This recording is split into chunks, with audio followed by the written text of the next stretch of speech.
everything that I've seen of it. It's like, Yeah. I hate that. You know, I work in local government, I volunteer with different local government, it's like, I don't. End of this week. Yeah.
Welcome to the November 20th, 2023 Long Range Planning Committee Subgroup Meeting for the Pentagon Center PDSP Amendment. I'm Jim Lantelmi, and I'm chairing this meeting tonight.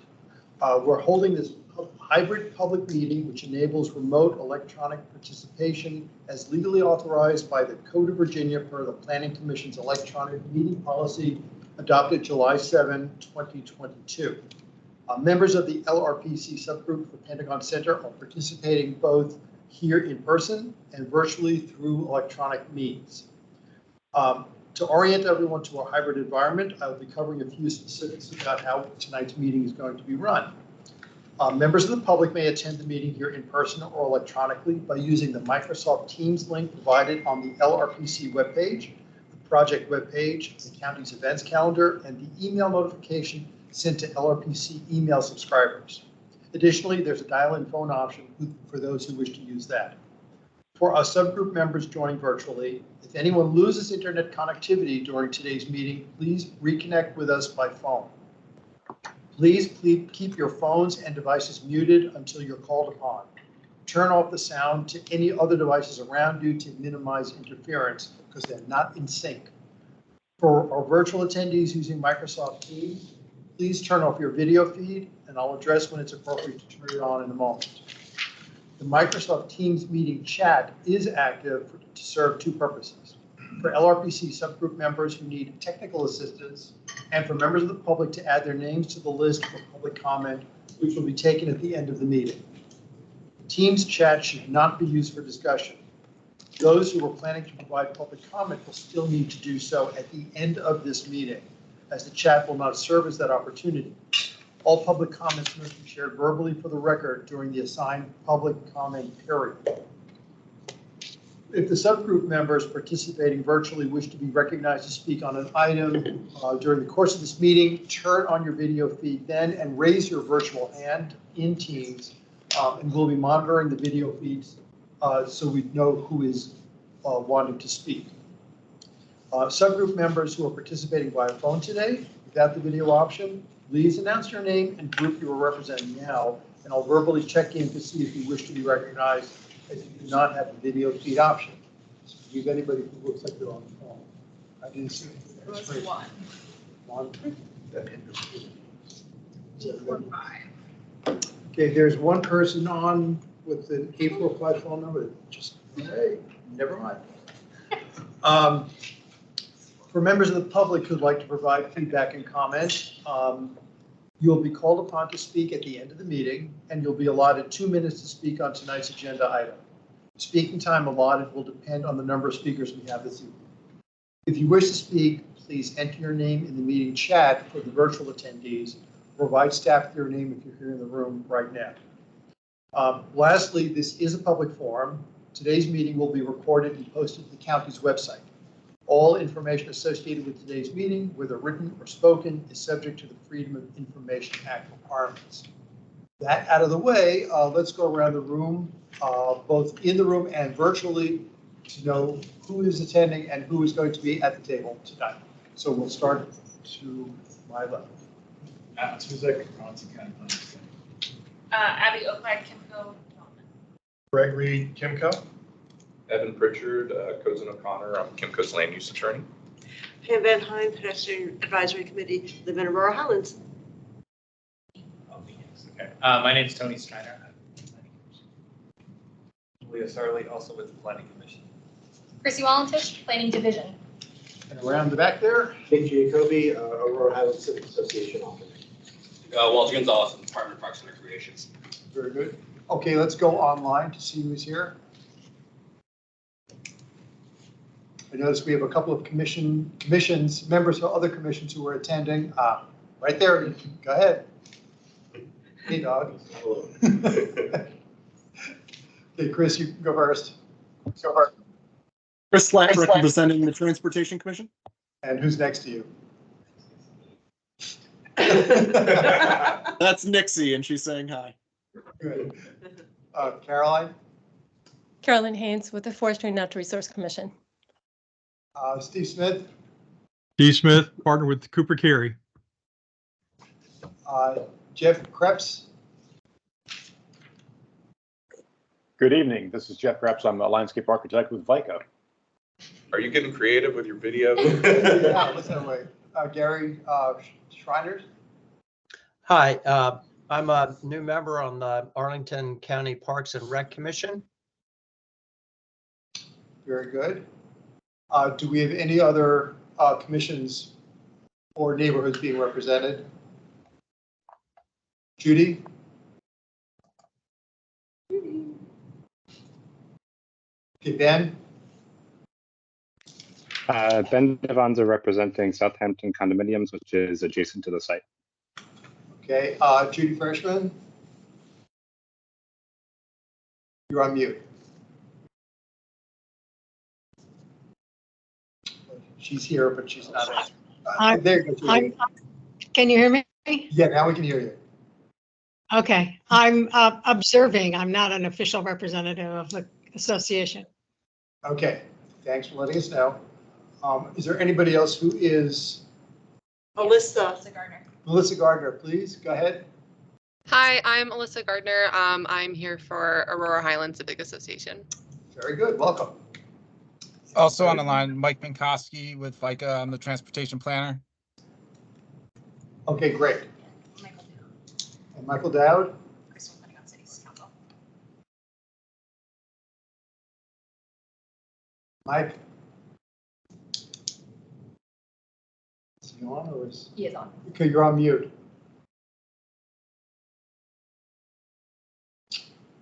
We'll get back to you later. Okay, why don't we then move on to the presentations? We're starting off with the staff presentation followed by the applicant. Right. Okay.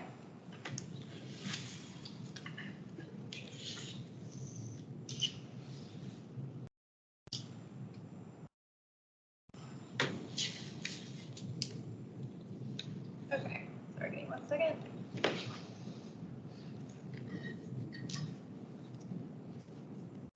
Okay, all right, good evening again. I'm Chrissy Wallentish with the Planning Division.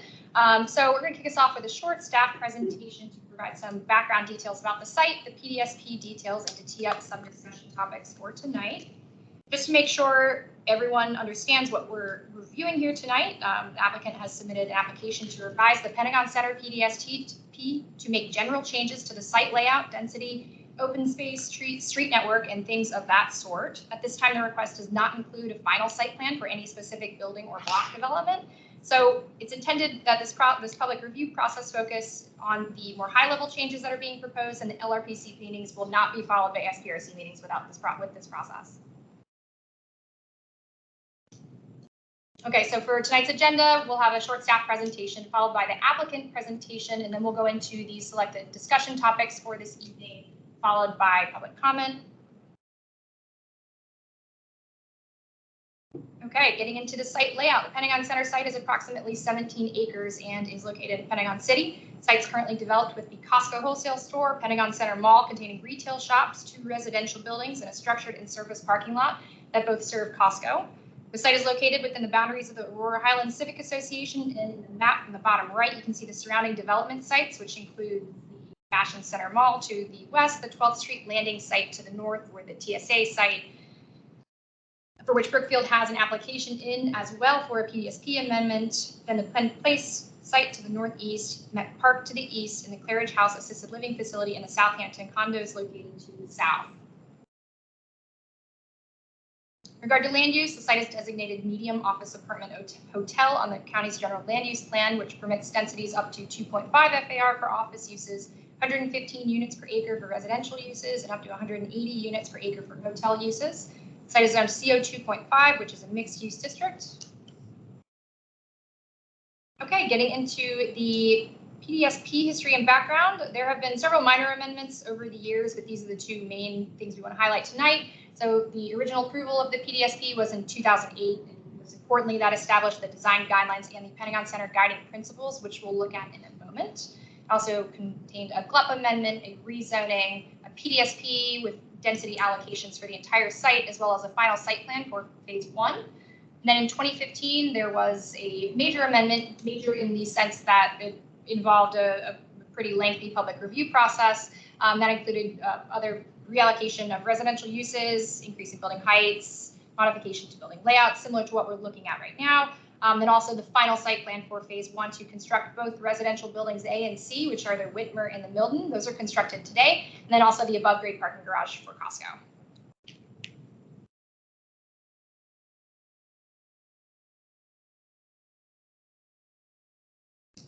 Okay, the site contains the Pentagon Center guiding principles, which were established to specify the goals and objectives for the site in the 9 areas of development that are listed above.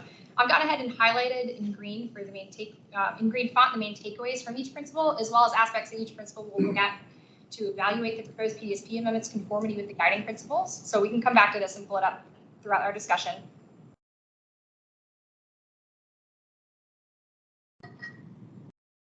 Okay, I'll turn it over to Matt now to discuss the relationship of the PDSP and the sector plan.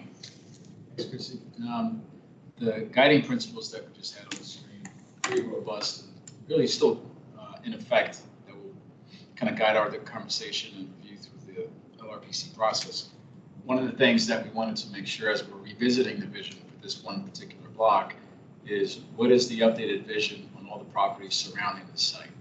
And as we do that, partly to revisit the history and why this site was not included in the Pentagon City Sector Plan. Part of that involves the fact that the surrounding blocks were governed by a different mechanism that, with Amazon's arrival, has essentially built itself out with the historical allocation of density and uses. This block, using a similar mechanism, the phase development site plan, was much earlier in its implementation stage, still is. And therefore, there wasn't as big of a need or desire back in 2001, 2000, it's a blur now, where we wanted to really update this given where everything stands. So while that hasn't happened, and this is technically outside of the Pentagon City Sector Plan, we do want to establish any kind of relationships, links, and overlap with respect to some of the key topics like transportation, open space, and land use that the sector plan did speak to, and we will continue to monitor as the surrounding sites come in for redevelopment in the near and long term. So looking at the next slide, you can see that part of that's going to involve a number of different elements that you'll see in the outline of the sector plan, land use, transportation, and open space, but it's also going to involve some more subjective interpretations of what we want to see here and the interpretation of that vision as it relates to this block. So some questions that we wanted to pose and kind of continue to revisit are posted on the slide, and we're probably going to keep coming back to them to kind of help us assess the proposal in front of us. Next slide. We're going to speak to some more physical and tangible vision elements that are in the sector plan, but since we started with the guiding principles, it's important to really establish the sector plan's version of those principles, which have evolved. We try to be a little bit more succinct, so there's not a dozen different elements, but you will see some new ones. Biophilia comes up, which was not really something front and center for staff and the community back in 2015 and 2008. We also have equity. So there is, I think, some additional elements that we're going to introduce in this review to make sure that we have that consistency across Pentagon City. Next slide. Shifting gears to the more physical improvements, the sector plan did highlight the evolution of the streetscape improvements that are already planned or in the works throughout Pentagon City. This includes significant access ways and ensuring that dedicated bike lanes and other improvements are achieved with redevelopment. So you can see that corridor starting to form along different key arterials throughout Pentagon City, and that vision will continue as we continue to explore this particular block. Next slide.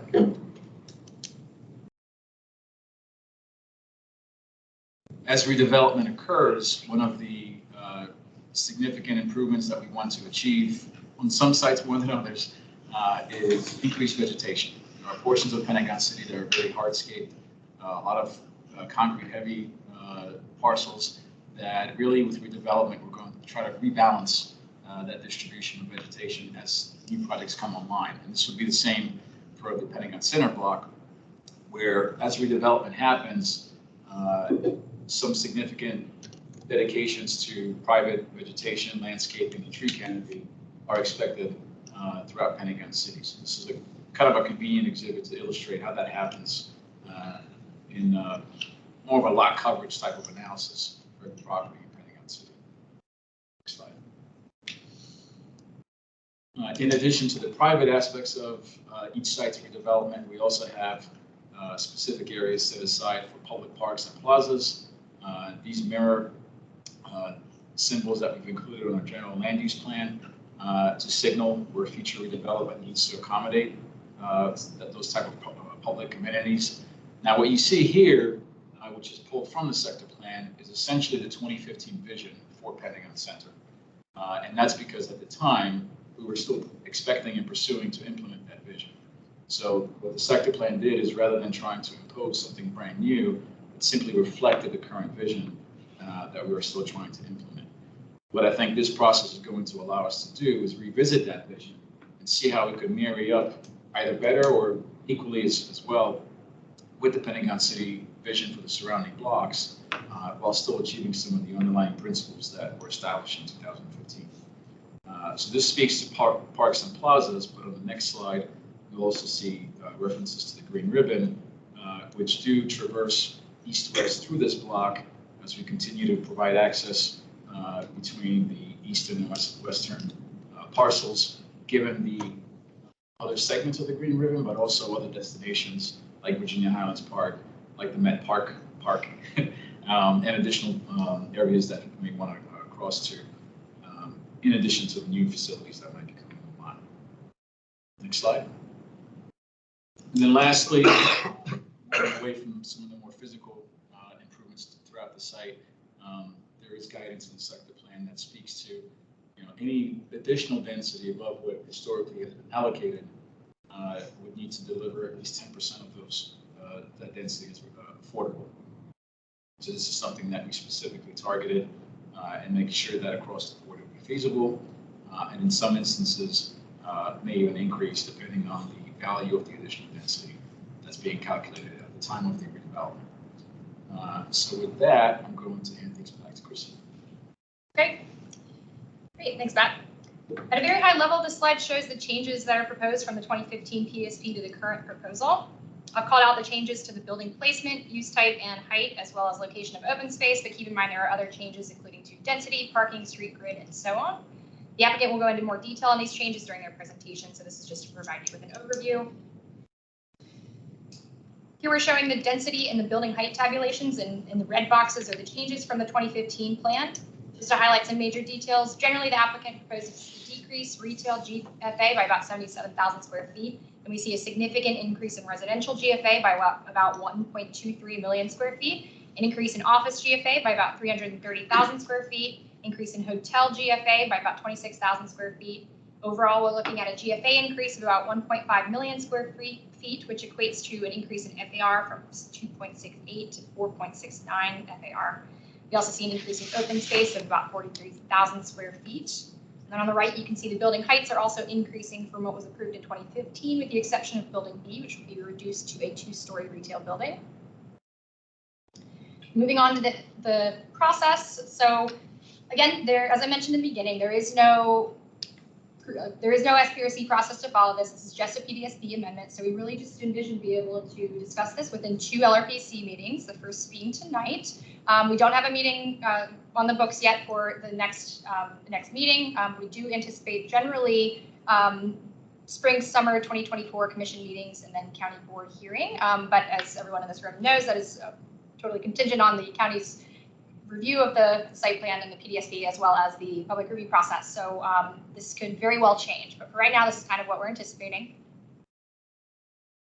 Okay, then for meeting 2 agenda topics, we will talk more about the transportation aspects of the PDSP proposal, including street networks, streetscapes, and bike lanes. As well, we can also discuss the design guidelines, as well as community benefits, and any other topics that may arise from this meeting, we can discuss at the next meeting. Okay, so that's the end of staff presentation. I'm going to leave it here on the discussion topics for tonight's meeting, but first I'm going to go ahead and turn it over to the applicant for their presentation. Good evening. My name is Greg Reed. I'm with Kimco Realty. I'm joined by Abby Ockwick, who will be doing all the heavy lifting in the presentation. I'm just get to do the introduction of the easy part. I'm also joined with Evan Pritchard, who is our land use attorney from Cozen O'Connor.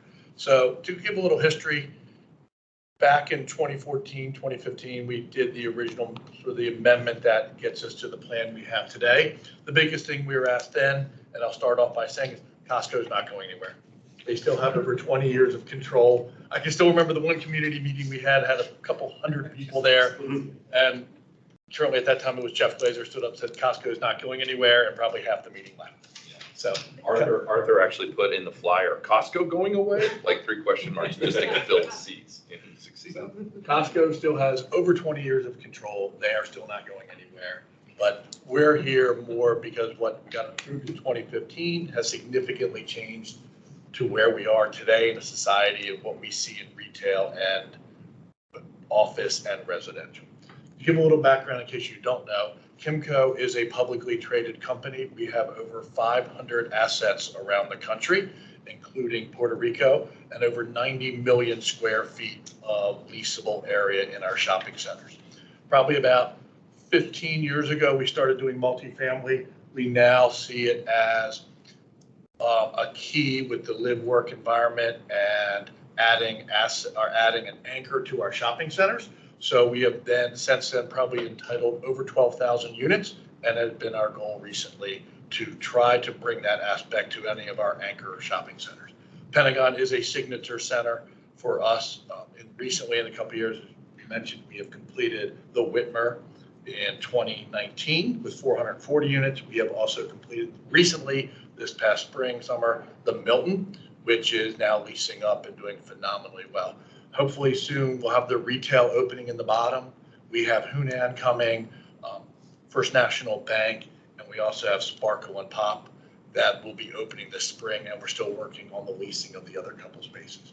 The one thing I will always say at Kimco we have not mastered yet is somehow getting our retail to open at the same time as our multifamily. We didn't do it with Chick-fil-A and Wise Pizza, and we have not done it in this building. So hopefully we're getting better at that. So we think also joining us, I want to go through, we have Cooper Carey is our architect. I think Steve Smith is on, he introduced himself. And we have Vika is our civil engineer, landscape architect, and traffic consultant when that comes up, I guess, in our next meeting. We talk about those aspects. So with that, I will turn it over to Abby, who will go into a little more detail and walk through the project. Hi. Good evening, everybody. Thank you, Craig. We did just want to highlight that our design team is experts in Arlington County, and so these are some of the projects that our architect has done recently and in the past in Arlington County. So I'm sure you're aware of many of these beautiful buildings. And so really kind of where we wanted to focus our presentation is really what's changing and what's not, just to kind of give an overview for our discussion as we move forward today. Greg mentioned this briefly. Here it goes. Sorry, my computer's a little bit faster than the screen. These are kind of the big reasons that we're here today. Really, office has changed, retail has changed. There's a housing shortage in the Arlington County. There's also been the the sector plan, which we talked about earlier, but the other big one is the future phasing. Currently, as we are, we'll talk about this a little bit more when I bring the plan up. As the plan currently stands, Costco would have to completely go away for us to move forward.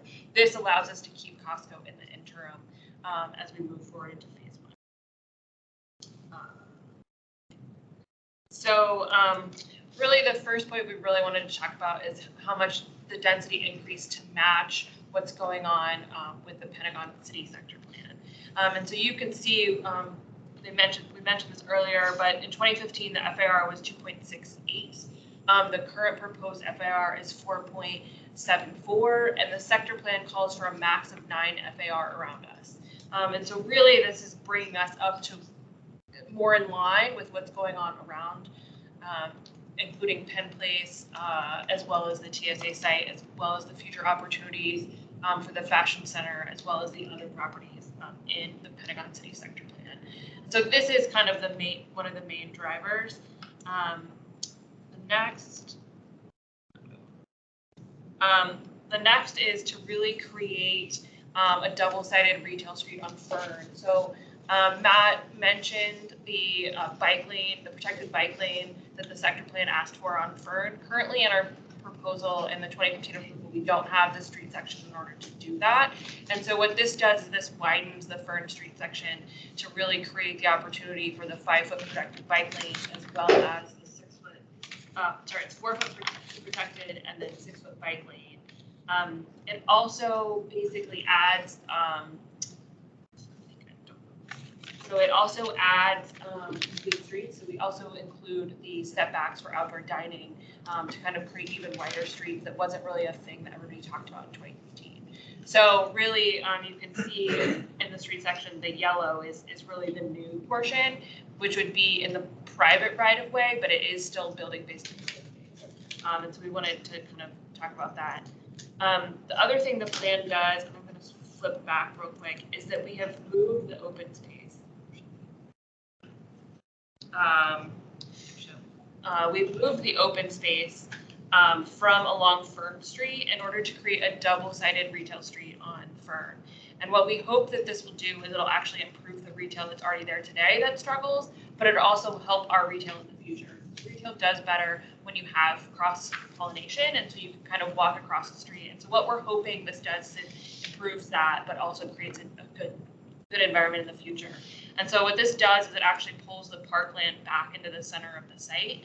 And so it creates this opportunity for a green ribbon section that goes from the southwest to the northeast, which we think is a really exciting opportunity because it would connect Virginia Highland Park more directly with what's going on in Penn Place. And so we see that as kind of a cool connection that wasn't even thought of previously.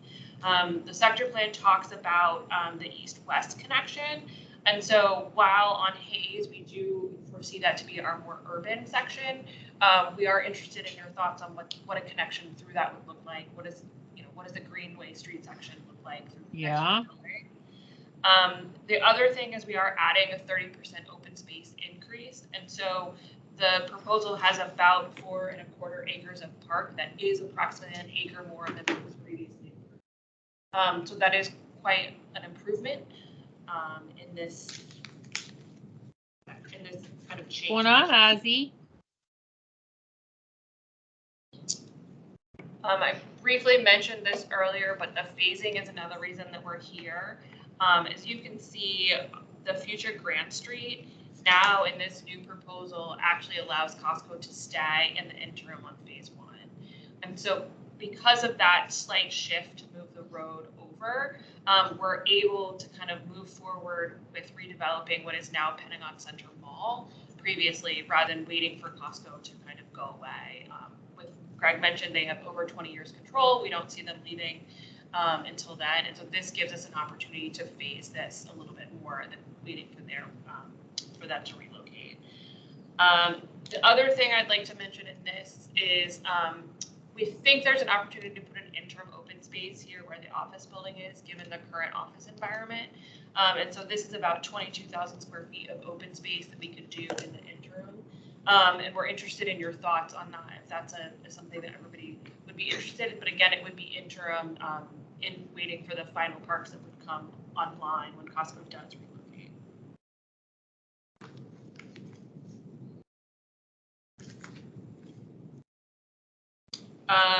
We talked about this briefly, but these are some of the community benefits that we'll talk about next time. But again, we agree with the 10% affordable housing.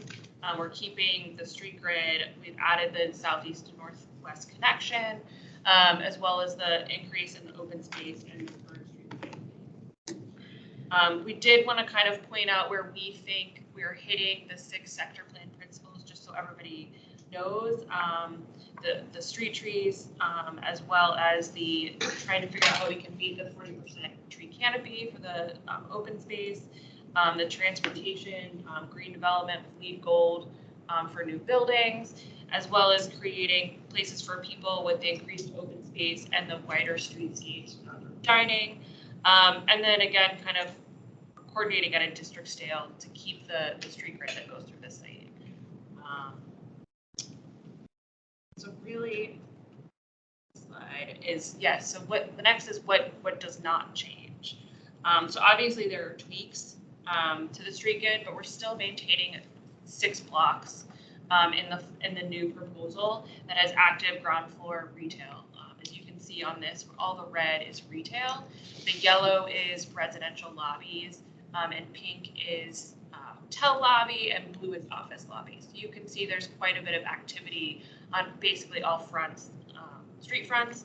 We keep service as minimal as possible, and service is focused around 14th Street, which is where the existing service at the new Milton is located. So we're trying to kind of balance what's there today and kind of keep that. We have a little bit of service on future B and E on Grand Street, but the majority is focused on 14th Street.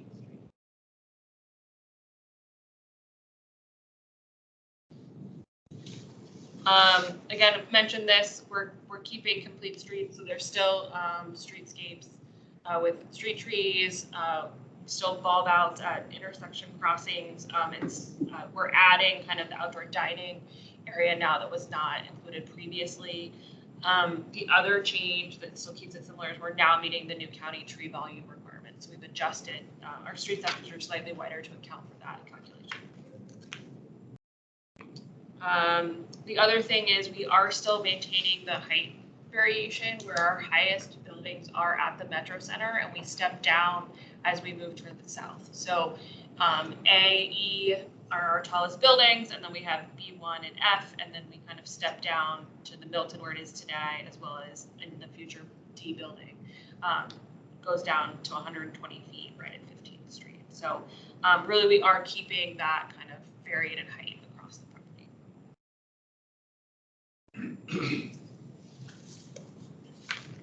We still have a mix of uses. Obviously, we talked about where it's slightly adjusting previously, but the big changes we really only have 2 office towers now, and we're adding 3 additional residential towers, including one of those which now has the hotel as a staffed version and more of a mixed-use scenario. So really, we're still keeping all of that in the open space we talked about previously. So we're really trying to keep the density on the site. And that's, I think that's my last slide. Yes, so then this is kind of our proposal. So you can see how we would fit in the full neighborhood with what's proposed at Penn Place, and the Brookfield is what they proposed in 2019. So obviously pending their new application, we will adjust this. But you can see the 186,000 square feet of open space to support the 4.74 FAR of the new property. Okay, thank you very much. We're now, well, first I want to acknowledge we do have joining us Commissioner Yara and Hamburger. Hi. Remember, everybody speak up. The microphones are in the middle of the table at the ceiling so that our online participants can hear us. We're now open for discussion at the table. Remember, our agenda items are phasing, placement and height, density, and open space location and programming. Remember, this is an LRPC, so we don't have to get into the details. That would be a site plan, and there are, as has been mentioned a number of times, there are no active applications for any new buildings on this site. This is prospective, what can be done. So we're looking mainly at the large, the gross level, is the massing right, the height right, the placement right, but we're not getting to anything like architecture or specifically, how wide a sidewalk is, or where a loading dock is going to be, or, what's going to be actually, even though we say programming for the park, I'm not even sure that's really appropriate. That really would be part of the park and planning process. So anyway, I open it to the table now. If anybody has questions or comments they'd like to start making. If you're online, raise your team's hand if you'd like to be recognized that way. So, anything? Okay, given us, Pam. I would talk about sidewalks. I promise not this meeting. Programming is the use, whether it's retail or office or whatever. I'm not sure what programming. Park programming. Park programming, okay. Yeah. Okay. I actually then do have a question. In one of the, talking about phasing temporary use of the park, we have where that office building would be, we're looking to do a park. On your schematic of that, it looks like you're adding a street. Is that going to be necessary? Why do we want to put a street there, or wouldn't it be better to expand the park space, the active park space? So we've talked about that. I think the first thought is we will have retail that is in the building on phase one. And so we talked about having an opportunity to have a drop off for them that is not on 13th Street. And so to create something that's slightly off, but also maybe an opportunity. And I don't know that we fully figured it out, and maybe that's the opportunity to dive down into the flow-break garage. And so I think we kind of wanted the flexibility if that's where the best location for the ramp is, and have a road there, because we need to think about the phasing of the building.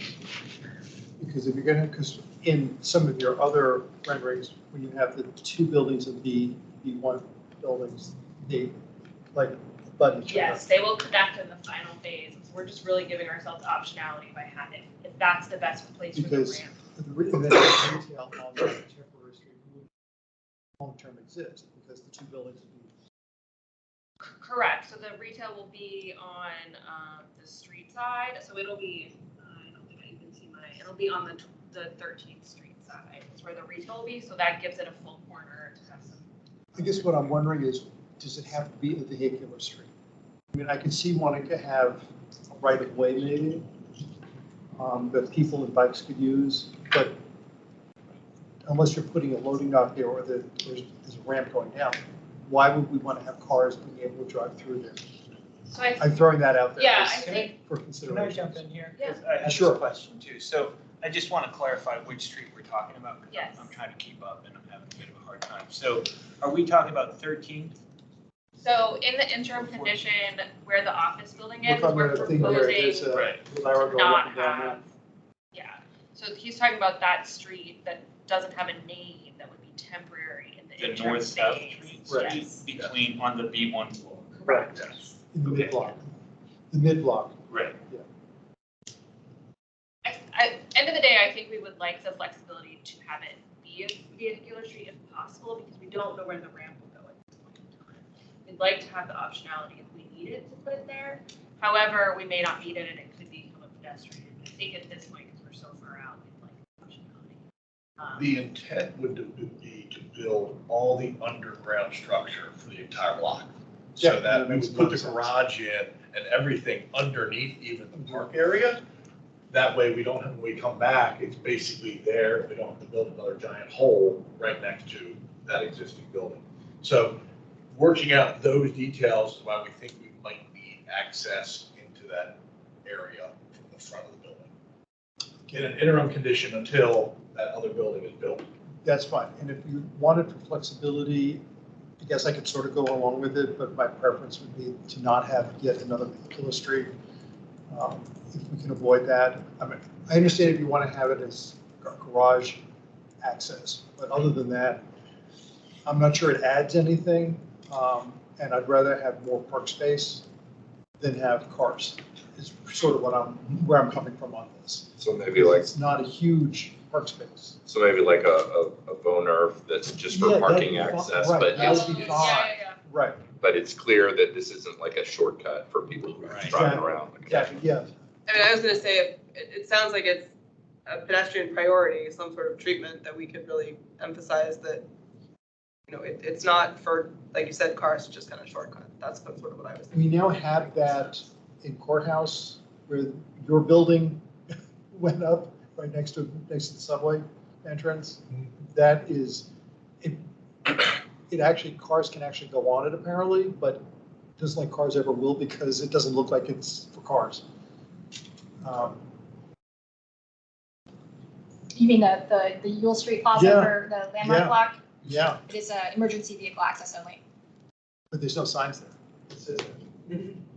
There are, yeah, temporary bollards, right? No, there's not even bollards. I walked it yesterday. Oh, wow. There's nothing. You could drive right through. Jim's the only one driving it. He's just. I didn't. But anyway, but yeah. And then I'll say there's no signage. But nobody's driving on it because it doesn't look like something cars would drive on. So, I mean, it's well designed, I think, for that purpose, you know, design matters. Anyway, that was my comment on that. On that topic, if I could, can you explain what the transition will be from the space vision we're discussing, pedestrian vehicular roadway, even if it's temporary, to when this B1 block, sub-block, fully redeveloped, what would be in that space once both buildings are there? Building? So it would be the office tower would be at the street, and then there would be parking podium between, like, connecting the two towers. So really the open space is all in Costco, and this was our thought because we're not ready to build the office building, that this would be a way to provide something in phase one. So when you look at the plan view images of the full redevelopment, that green space between the residential and office building, is that just a roof? of Yeah. the- It would be above the parking podium. So the two towers will be on a podium.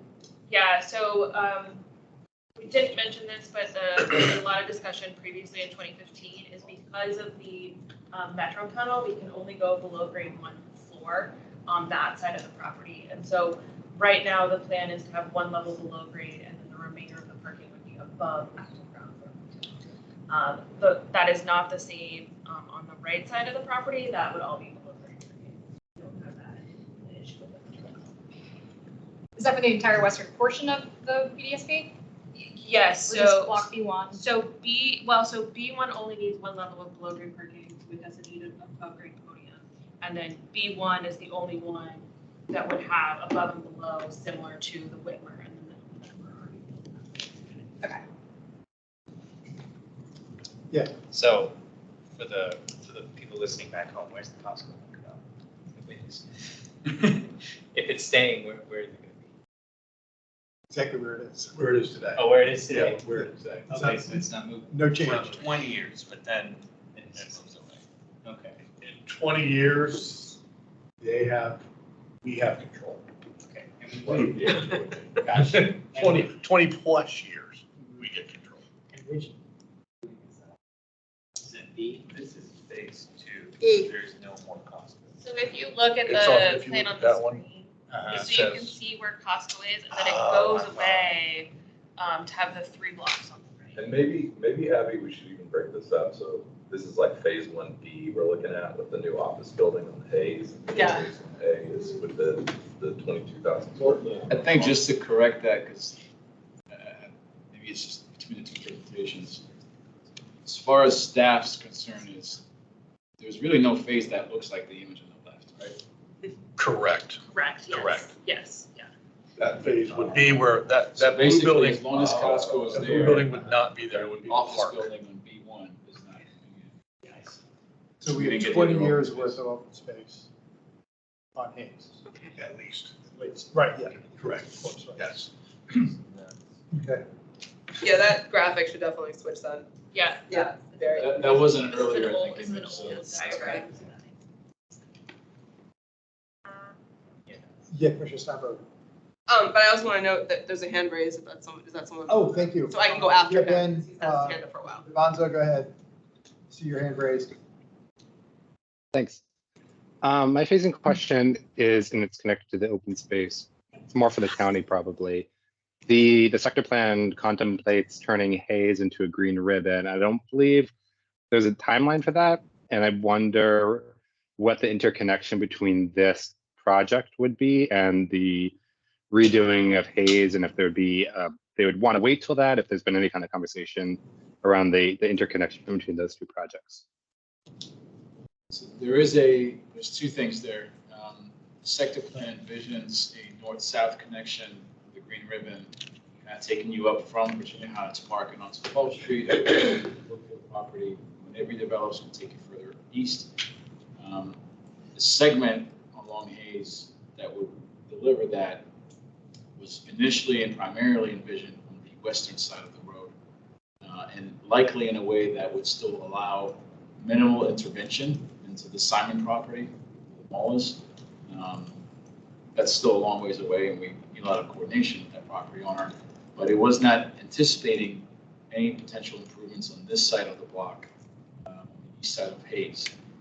I think what the potential here is that additional connectivity across Hayes, perhaps, to have more direct east-west connections, likely onto the Met Park block, are maybe perhaps more feasible given the reorientation of the street network there, and likely updates to the phase. But on the Hayes Street topic, one of the things the sector plan envisioned as well is a subsequent effort to really have a transportation analysis of Hayes Street, which is a very broad cross-section, already has several conflict points, given all the different buses and modes of travel that are competing there. That effort, if it were to be underway on our work plan, which it isn't, just clarifying, might shed some more light onto what the character of the segment might be. Anything further, Mr. Fonzo? No, I think we'll have to see what the timing of NASPRC is and when it's filed, and what, construction along Hayes would certainly is necessary, but also disruptive. And so it seems like aligning those together would be valuable. Okay, Commissioner Slatt, you're next, and then Commissioner Sparrows. Thanks. My phasing concern is, I think, very straightforward, which is that Speak up, community benefit. your voice is fading out. I'm sorry. Can you hear me now? No. Not really. Barely. Louder. Closer, maybe? Let's try that. How about now? Good. My phasing concern is very simple and short, which is just that the vast majority of the community benefit here seems to be contingent on a phase that requires Costco going away. And as the applicant has been very clear, Costco doesn't appear to be going away anytime soon. So I think we'll talk about it more next meeting with transportation, but definitely a lot of the transportation benefit comes in phase 2. And I'm just not confident that that's happening, in my lifetime. Not that I think I'm going to die anytime soon. But yeah, it's just something I think we need to really strongly consider with this application. That's it. Thank you. Commissioner Steinberger. I sort of wanted to pull this out a little bit more on sort of the Costco of it all. And I apologize, I was late, so you may be repeating yourselves, and I apologize for that. But they can say for 20-something years, it's their prerogative, and then at that point in time, y'all control the lease, and you can kindly say, please relocate? Yes. In a simple world, yes. Okay. What is a very simple world, yes. What is the less simple world? Where we have 30 Costco's around the country, and Costco uses pressure and they want to stay. And they want to stay. Okay. So understand everything's business. The way it works with Kimco is it's inevitable that I don't have one tenant in one location, that's it. So I may want something from them somewhere else. So that's fine. Okay. Yeah, their lease expires in a little over 20 years. Okay. And at this point, there's no indication that Costco wishes to find greener pasture somewhere else. We've had extensive conversations with Costco, and this is a phenomenal store. So it's very right. So very popular. They're not going to just leave. Okay, there has to be a kicker to make them want. There has to be a reason a dramatic reason that would take place, but they're not gonna just leave. Okay, all right, I just wanted to kind of pull at that a teensy bit. Okay, thank you. And this is one of like the highest performing Costco's and the whatever, right? Okay, yep, figured, got it, okay. And remember, that's huge amount of tax revenue for the county too, so. I'm not trying to piss off Costco. For those reporting, I'm not trying to be on Costco's side. Just wanted to get a sense of sort of where the decisions were. Thank you. And Commissioner Schreiner is, an avid Costco member apparently. So there you go. Okay. Commissioner Guevara. Is there any chance that it could be redeveloped? I mean, leave Costco bottom retail and then build up some sort of. So we have talked to Costco about that. And one, you can't build on top of an existing Costco the way it's today because it's not structured and built to hold anything above it. There's no roof loading, so we can't do that. And by the time I go and rip holes in the entire building and the entire roof, concrete piers down, it just wouldn't work for them. So what we have to do is take them out and rebuild them in the new configuration. It causes a couple problems. They're over 170,000 square feet. Even if I put them in 2 stories, we would not be able to get the grid that we want to go through with the road grid. So it would have to be like a 4-story Costco. And when you ask Costco that, they look at me like I have 3 heads. They're like, we're not building a 4-story Costco. And we want 180,000, 170,000 square feet. So we've asked them that question. They say, we have 20 years, we're going to be here. Their answer. So the two locations where they've done that, as I understand it, so correct me if I'm wrong. Yes. Like he just said, it's in a footprint. Well, first they're starting from scratch. So there's no operation interruption to worry about. And then 2, like he said, it's in a footprint that's so large, we couldn't fit it in the approved block plan street grid we have worked out. Now, in 20 years, who knows? It could be, the world could be completely different. It's different from 2015 when we did this plan the last time. So in 20 more years, maybe Costco says, no, we only need 40,000 square feet footprint. And then I could fit them in 1 block and yes, they could stay. But right now, today, having that conversation with them, no. That's unfortunate. Are there any multi-floor Costco's? I'm trying to think. You said. I believe there's 2. Yeah. There's 2 One mixed, is there's 2 mixed use. There's one in Los Angeles that's just about to open, and there's one in Canada.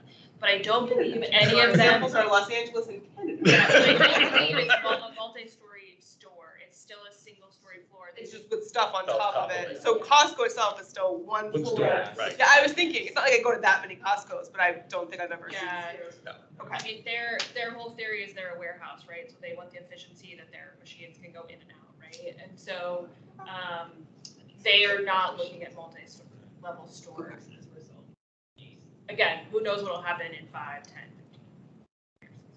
15 years. Yeah, and then building off what Mr. Sladden said, I think a concern that's coming to mind here is that all of the majority of the benefits that we're seeing are hinging on, well, we'll see in 20 years, and that's kind of tough. I mean, is there any way you can maybe move some of that green space over to this left side of the property? I mean, like, I think in my mind there are contingency plans that are going to have to be in place in the event that Costco is. Sorry, we're not going to much. And that's why we took the office building off and put a park there in the interim condition. Because knowing that none of the green space came until Costco left, in the interim condition, if we move forward in 10 years with taking the mall down, what green space could we provide? And that's why we took the office building off until that future phase would come to provide that park there. The one that's under the red block.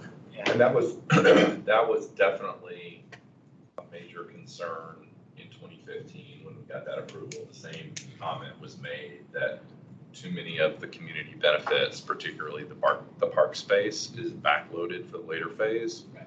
So Matt and Chrissy and their team were very clear that we contacted them when the Pentagon City Plan was still in the works, and we told them we were thinking about this. Like, think that we're due for, it's been another 8 years. The world has changed. We're going to come in, and they were very clear to us, like, find some earlier park space to deliver. So yeah, that was the genesis of the half acre. How large is that space? The interim sort of space? The half acre, about 22,000 square feet. And to Commissioner Lantelmi's point, I mean, maybe figure out a way to make that feel bigger, because that was a valid point that was made about that north-south street connection. Maybe it doesn't need to be a full service street the way we're depicting it here. Maybe we can use some interesting paving material. And I will say that that calculation also does not include the sidewalk or the street trees. This is just the square footage that's inside of that. And I think we rounded down slightly to be kind of, so that it's more than 22,000 square feet total, but we were trying to be conservative. And I know we're not getting into specifics, but what do you envision that park to be? So we would work with Walter and the county to go through the typical charrette process where we get, we do the vision boards and have the stickers and really, we'd have some ideas. We'd have FICA or landscape architect come up with some concepts for feedback, but we'd really follow the community's lead on what they think the need is and what they'd like to see there. Mr. Devanza? Thanks. Feel free to say this has to wait until next time when we talk about community benefits. This is getting into that conversation. In terms of what the expected, right, there's the community benefit calculation for this open space, but also typically, right, it would, or maybe not, cover the cost. And sometimes there's money set aside for each building. And so in terms of the phasing, is there the anticipation that there would be some money set aside from each building project in some kind of county bank account, as happens for other kind of infrastructure projects or things like that, to fund then the eventual maintenance and creation of the larger park? Or would it all come from the eventual, whenever, if and when Costco ever goes away? And I ask because sometimes that money disappears, particularly when we're talking about a long period of time and accounting changes. It's been issues from what I understand, where the county doesn't know how much money it has for certain projects and things like that. And so, especially when we're thinking about where, right, if we're talking about the B buildings happening sooner and then contributing some funds to a future park, but that park possibly happening decades down the road, that gets a little bit complicated in terms of phasing. I think because we're one landowner, we don't need to do the kind of put money in a pot for a future park that's going to be built on someone else's property. Because it is still our property, we'll be able to build it. And so we won't have any of that accounting issues because we'll build it when we're able to build it. So I think all of them. And maintain it. Yeah, so the goal is that we would build it and maintain it. And so I don't think we'll have that accounting issue because it is all one property owner at this point. And there'd be an easement on the big. I was going to say the other community benefits, we're just going to focus on B1 residential tower. Anything above with the 2015 version establishing that, which is essentially the base at this point, 10% of that we have to be for. Also, I think increasing the sustainability goals. So the goal is really the starting point for those projects. That was not the case before. We just talked about the U-turn park, which would have to be designed, built, and maintained until such time as Costco would leave the site, if any of us are still around for that. So I think that's kind of the starting point for the community benefit discussion. Kind of go from there, but I do want to highlight some of the things we can already anticipate. I have a question. It's more for staff. The glove designation, now that we're going up to 4+ FAR, and this is great location for high FAR. This is what we want density. But it has a lower designation than three other sides. The added density on this, is that still the appropriate glove designation? I think it is the consistency. So we should be really looking to recommend changing that? Depending on what this process ends up.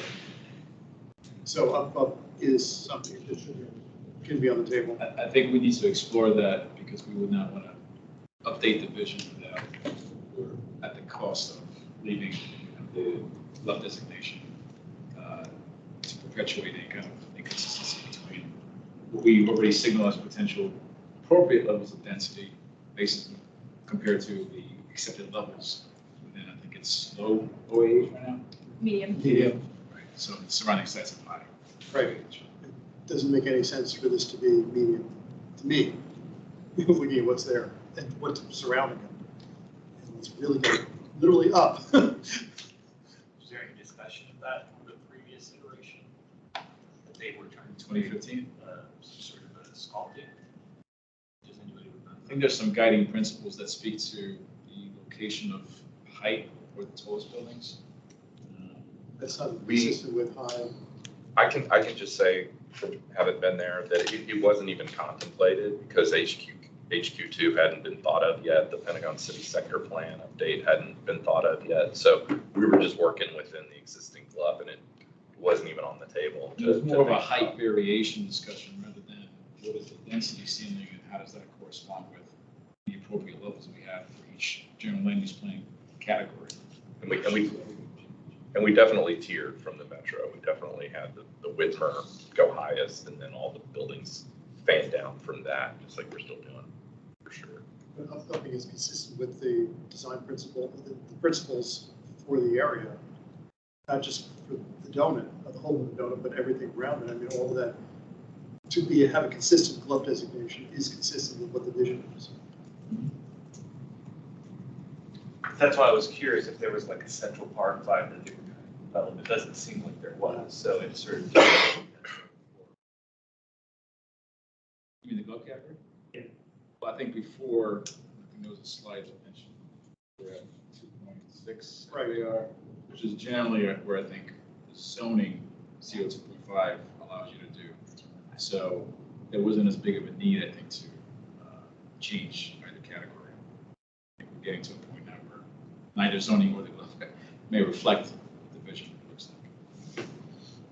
And what is the appropriate, I mean, this is an appropriate site. It's right on a subway station. It's right by the highways. It has a number of bus lines going through it. Everything around on three sides is high. I don't see any policy reason why we would keep it low. I see a lot of head shaking on this side.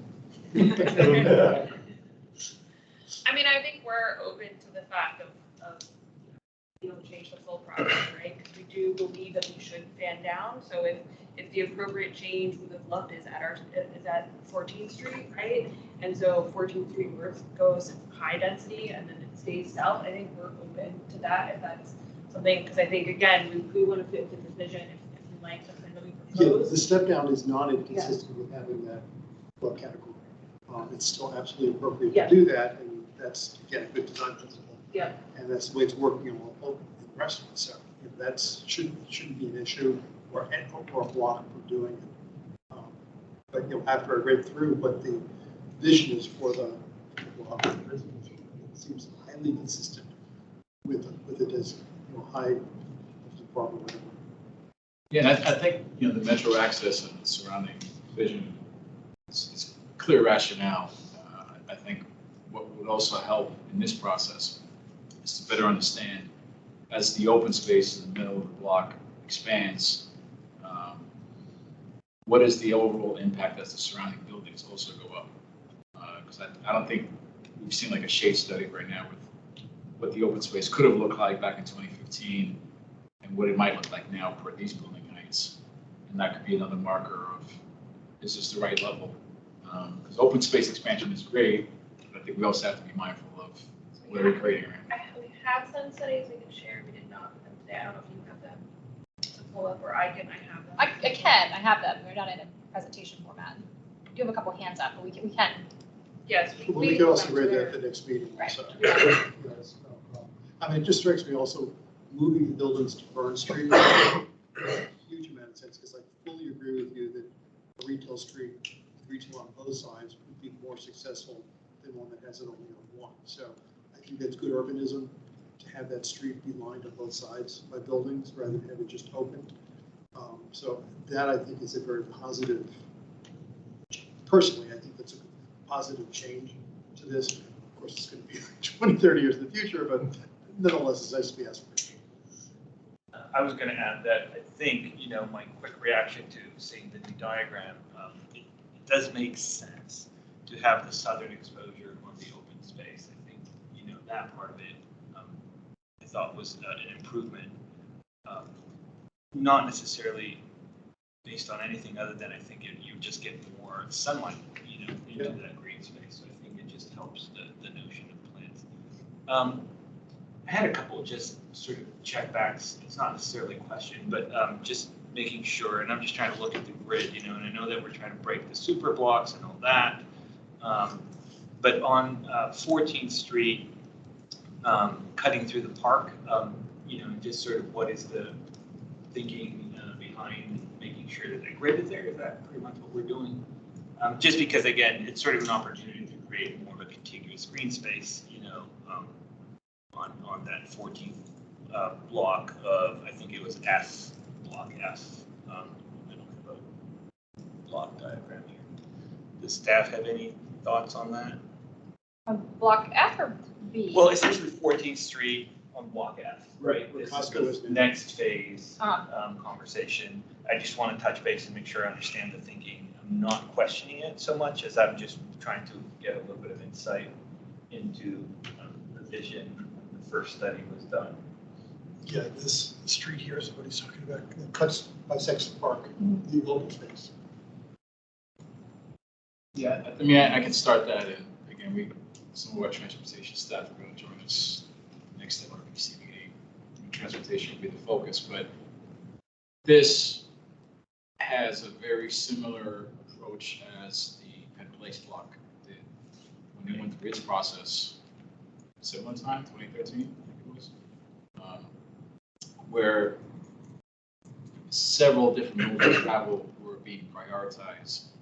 We didn't have the benefit of considering the potential open space gains should one of those connections become not vehicular oriented. Now, Penn Place, I think, was successful in convincing, creating a strong argument for that, because they were all sharing one parking facility, likely redeveloping within a few years of one another, and there was one large tenant. It's unclear if that would be the case here, given you have two different office uses, residential, perhaps a hotel, and the degree to which I think all of that could be shared, and therefore, if you can't, what do we need to rely on those vehicular connections that create for loading, for security, for other purposes? It's a little bit unclear, but I think it's a valid question. Do we need all that? If those buildings themselves are going to arrive in different phases with very independent access points under different control, because it's if this full block redevelops, who's to say that you have different management teams, potentially different ownerships at some point in the future. Yeah. I will say that also. I was just going to say that one thing that may go to your point, Leo, is that in 2015, and I think this is in the PDSP proffers, is that there was definitely a lot of discussion about periodically closing that street down to traffic and making it sort of a festival street, so that if there was an event or carnival or some sort of festival going on, you could consolidate the two open spaces to have one really big one. Yeah, I very much encourage that, because from what I understand from the proposal, the 14th Street, where the buildings are, is envisioned as a service street. Yes. So it's not a through street. It's where the deliveries are made, it's where the loading docks are. It's not one to have people go on. So having that other one, so you don't need that. It cuts through the park, easily being shut down or be removed. It's a lot of possibility. Anyway, we have somebody else who's raised their hand. Steve Smith. Yes, Steve Smith with Cooper Carey. I think you guys, it was obvious enough with the green space and its placement and how we feel about it being a better urban grid, but that green space becomes the central organizing element for all 6 blocks. All these buildings now have breathing room, and look at the rhythm from, if you're going left to right, street, building, green space, building, street. Every one of those gets advantage of looking at it from a building standpoint, but also as we step down those buildings as they move to the south, look at the two buildings on the other side of 15th. They look out at green space now, not out at a building. So those people in those condos are going to benefit from that as well. And by increasing the overall square footage, we just have so much more flexibility to engage in a process with you as to what it wants to be at the end of the day. And flexibility is always the biggest thing. And Greg, you may have made this point, but some of the mic was cutting out here or there. We're trying to set loading areas across from each other. So they're not across from a lobby. They're not across from a really public space. So we're thinking about that in the layout of these future buildings as well. Right, all good points. Thank you very much. Sorry, I wasn't quite done. So I would just encourage us to think about 14, particularly on that eastern block, as a potential like nerve, or something that doesn't have to be used all the time. It really, no. Evan's the one that mentioned that was envisioned as a potential activity street. So I think that's great. The other question I had, talking about programming, everything went up on your proposal, and again, this is just a sort of edification question, but retail went down. So I feel like there's some obvious answers there, but I'd love to hear more a little bit about that and what sort of the market is calling for. And then also, it used to be that we used to talk about daytime versus nighttime commerce. I'm guessing that's all gone away by now, and this is sort of really a real estate sort of question, so that we don't have like, K Street that has lunch restaurants that close at 3 p.m. because everyone's gone home. And I'm assuming that that's sort of the strategy that we're taking here, that this is like fully residential. We're moving more towards residential and assuming that people stay at home working, ergo daytime restaurant use and all that is still functioning. So it's an 18-hour neighborhood. Yeah, exactly. Is that how we're sort of approaching this? So ever since the pandemic, all we've heard from retailers is they all get smaller, particularly like a Best Buy. For an example, we already know they want to get smaller. So before, when they were building 50,000 square feet, now they can survive with 20. Because what they've done is a couple things. They've increased their third mile delivery so that everything doesn't have to come to the store. And you don't, most of the time, if you go buy a TV, you'll just have it delivered directly and everything goes to the store. So almost all the retailers, not just Best Buy, but Dick's is the same way. Everybody is getting smaller. And that's one of the, well, we have that. We have the small IKEA that now opened that they don't have any storage there, but they can get it to you the next day from their warehouse, or if not that day. So because of that, everyone wants to be smaller, and we're hearing that, which is why we're seeing the downsize in the retail. Now, it doesn't get smaller, grocery stores. Grocery stores are still going bigger and larger. And Costco. And Costco. They're still the same. We have not seen them getting smaller, but the rest of retail seems to be shrinking, getting smaller. For the activity, our whole goal is always to get the activity and the light on the street as late as we can.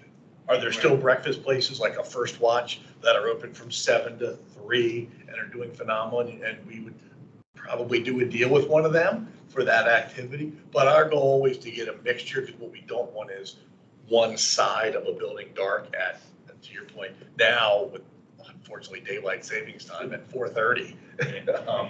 So no, that's always our goal, is to keep it well lit, and because the lights being on make it more attractive and more welcoming for people to come by. And on a similar vein, sorry to talk so much. The last question, same thing with office. I was pleasantly surprised to see, or just surprised to see, a bump up on the office space, because I feel like we have quite a bit of vacancy. So what's your thinking on that? The metro stop, we still believe, makes us unique, that it has an attraction for the potential for office. Without that, I would tell you, I don't think this, office, we would probably not agree. But the metro stop always has that uniqueness that we believe there's still a need for office. Plus, with Amazon right across the street, that one right on the corner, it wants to be that also to play off of Amazon. Okay, thanks. Mr. Devanto?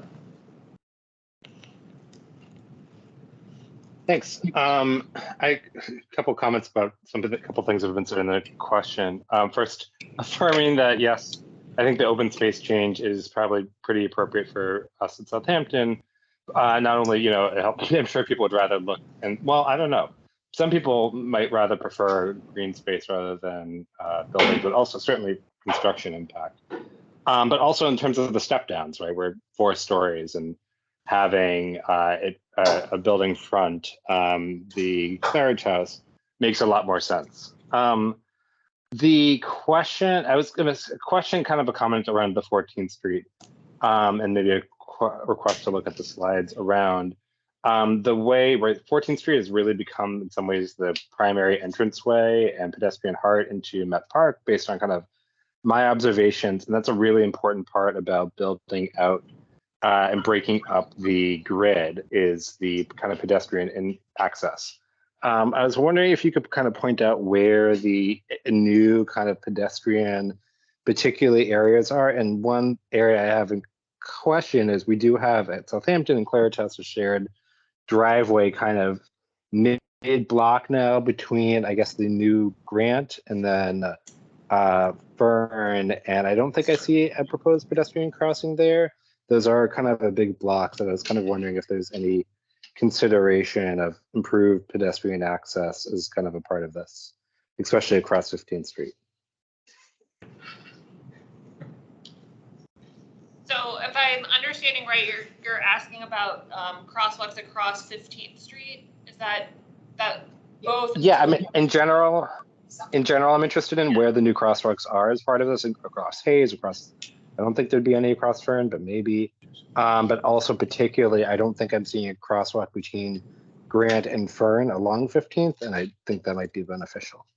I wonder if that was discussed. So I think at this point, we're open to those conversations. For those of you who drive by 15th Street, the light for 15th and Grant Street is in process of being installed, right? And so the goal is that that'll be complete in the next month or so, and then we'll start the 30-day flashing, right? So that will have an improved pedestrian experience already. And I think the end goal for us would be we would eventually end up with kind of 4 crosswalks there that go across 15th Street. Right now, I think the current plan only has 1, but in the full park build out, we'd aim for 2 that go across on either side of the intersection. We did not plan for any in the middle. I think we would want to look at that with our traffic team, mainly because the road curves, and I would be hesitant for vehicle sight lines around that. But we're not against it in any means. And so I think we would just want to look at the safety before we fully propose that. But again, I think the other thing to note is that we don't know where the major pedestrian paths through those parks will be. And so I think that's where you would want that other third kind of a crosswalk in the middle of that block. And so I think that would kind of partner with the design process once we get there to kind of make sure that where the green ribbon path goes is the sidewalk.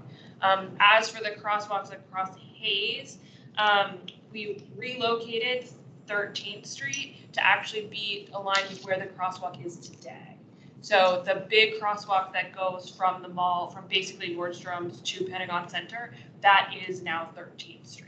So when we relocated that street north, it's now at that crosswalk location. So we would actually use what's there today even more efficiently than how it is being used today.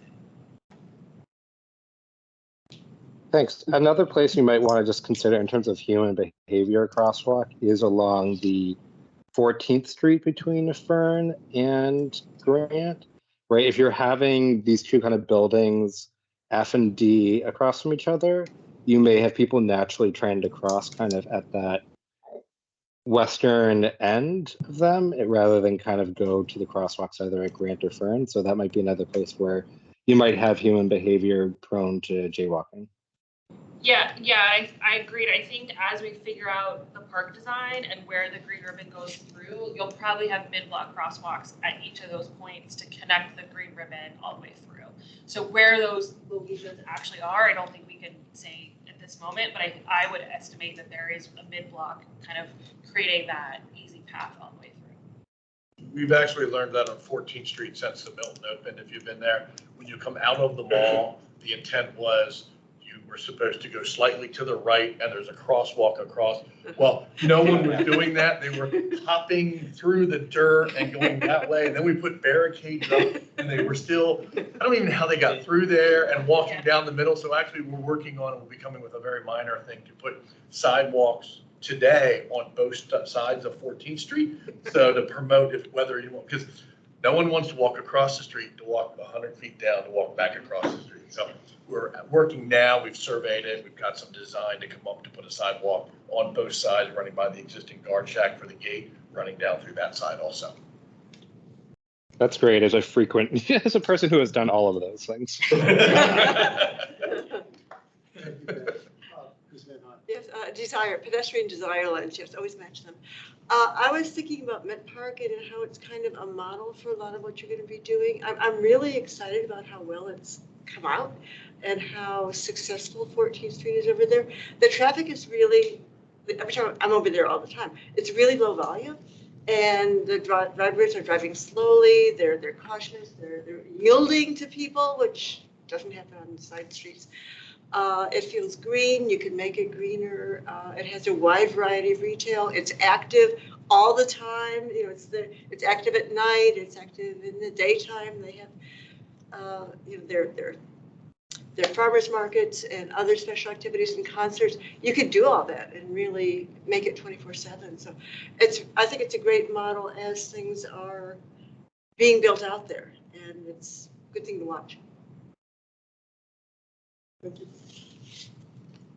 Yes, Mr. Strider. Yeah, so within this map, where I'm having a difficulty understanding the cross streets. I know that you need them for moving on, that sort of thing. But, you know, do we need those to be open up for just regular, you know, your average Joe driving, you know, through there? And my question would be is where would the parking garages be for these structures? Would they be sort of in the middle of this block here? You know, would drivers need to drive in there, or could they just kind of access it from the side? So we have tried to put our access off of, for loading and garage access, off of 13th and 14th, because you don't want it along, you know, the perimeter roads today. Right. The grid really was driven, and you remember back in 2015 when we got what we have now. It was that was really the driving force of the grid, and I think everyone wanted us to supply that grid, which is where it came from. So we've tried to honor that because that's what we heard extensively back then, and stay within keeping the grid, but shifting it so that it sort of works a little better and it's more phase based on what we've learned. So you can kind of see it here. We'll start with the Milton that just opened, where their existing garage entrance are the loading dock we placed opposite B1 C, right? And so we're still trying to play with where the best above and below grade ramps are. So this option has a ramp here, but we also have an option that keeps it all this way, right? So that's here. And then when I move to D and F, we have them across from each other again on 14th Street. We've placed these where they are because we need to have a specific stacking distance back from the intersection at Fern. Right. So that's kind of why this looks like a little wart on the back of D, but it's really to get that stacking distance back from the intersection. And then if I go up here to B and E, we've put them across from each other at Grant Street. So while we don't have any curb cuts on 13th Street, we do see that as our active kind of main street, if you will, with parallel teaser parking for retailers, right? And so that's, you know, your quick pickup and all of those kind of things.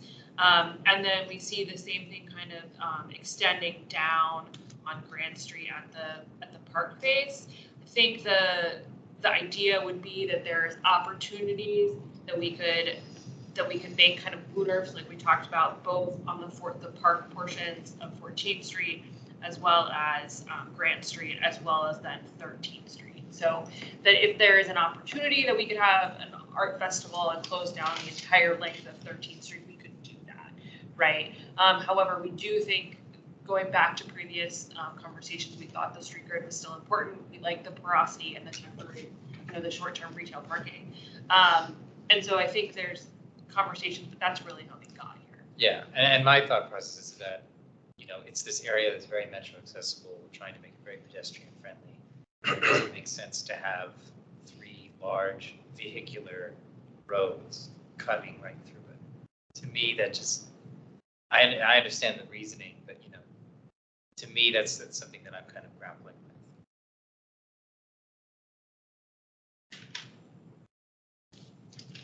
Okay, do we have any further comments, questions, ideas? Okay, I think we're pretty much exhausted our discussions tonight, which is fine. We will be having another one. We haven't scheduled yet, but yeah. We get to public comments? Yes, we will, because since we're wrapping up here, I want to make sure we get the final at the table, then it'll be your turn. So I just want to make clear, no final comment. Or Commissioner Cigar, or Commissioner Van High, or Commissioner Strider, or Commissioner online, Commissioner Haynes, Slat, Ms. Freshman, anybody further there? Commissioner Sarley? No further comments? No, I was just checking our list, make sure we covered everything. So I think we're pretty good. Cool. Very good. Okay, then at this point, I think we can move on to public comments. Who do we have? Just put out the comment in the notes section. So please provide your name in the chat if you would like to speak. Otherwise, we'll use the person here right now. So. All right. Thanks. Since I'm the alternate. 2 minutes. I'm Nick Giacobbe. I'm the alternate for Aurora Highlands. I've been covering this project since the early 90s. So this has been 3 decades of covering this. We've always pushed for this to be the maximum density of the neighborhood, and I'm glad to see the applicant coming in for their periodic density increase. I think this is what should be happening. This is on the metro. This is what we really want to be doing. Glad to see you incorporating the green ribbon. The street grid is really critical. We've got to break up these super blocks. We're working on breaking up super blocks all over the neighborhood. I think you're doing a good job on that. I like the realignment of the open space. That makes a whole lot of sense. One of my questions, though, is building B seems really odd at only 2 stories. Earlier it was 5 stories. For some reason you reduced it. There might be a way to reduce the footprint of that building and go higher. It just seems that that's a place where you should have a little bit more density. And my other question is, as far as, when you get to the point of doing the mix between residential, hotel, if there's a way to find some opportunities for ownership through condominiums, that would be great. We're always looking for ways to get some home ownership in the neighborhood. So thank you very much. Okay, thank you. We've moved to our online commenter, Mr. Jacoby. You are next. That's me. Oh, that was you. I guess we don't have anybody online.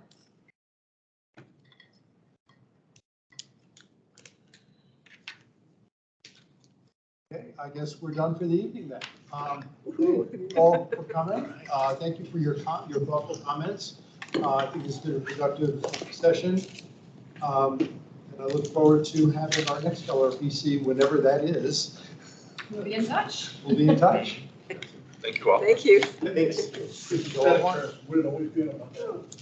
No, I'll be in touch. It will not be on a Friday. You want to lift? Absolutely. Thank you. I'm only asking because I'm